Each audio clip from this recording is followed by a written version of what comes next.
Po, yung guys, good morning. Dito tayo sa Bagatan para kumuha ng buena mano. At ito ngayon si Ate Emily ang unang customer ko. Ayun. Sana magandang maging buena mano natin yung umaga. Ayun, Lola, ano po? Bili po kay Lola. Lola Carmen. Magkano dito sa ano? 14 natin, 1 kilo. 14. Ano yan? 110. 1 kilo. Patiner yan. Hindi siya makunat. Yung isda mong malaki magkano sir?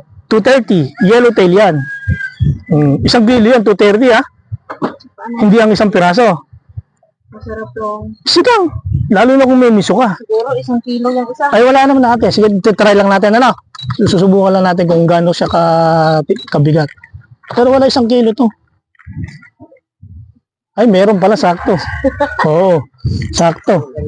Tingnan isa natin. Subukan natin to. Ganun din. Ayan, mas mababa yan. Kahit ano, kung gusto mo, kahit na 210. Kung yan ang gusto mo, bibigay ko sa'yo ng 210. Yan na lang, karne na lang. O sige, ilang karne Auntie Emily? Ano lang? Pansasahog mo lang ba? 100 lang. Pang 100 lang. Sige, kakat na lang po tayo.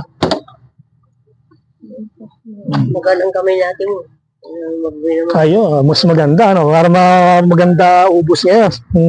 Nasa meron din kasing ganun eh. Pagka yung Anong ulamin niya? Lola, yung subo mo, wala pa, ano? Dito na lang. Bayamot pagka meron, igukuhanan kita. Hatiin mo. Ay, magkano yan? Sige nga. Ay, ito, sige po, sige. 200 na lang yan. 203. 203. Ano mo na yung 3 pesos, naman eh. Arakwal lang. Ayos yung telephone mo dyan. So yun guys, meron na tayong buena mano. Sana makaubos tayo ngayong araw na to. Kung paano may pinagkapitan ng mga trabaho. Abayo po May nagbibilag na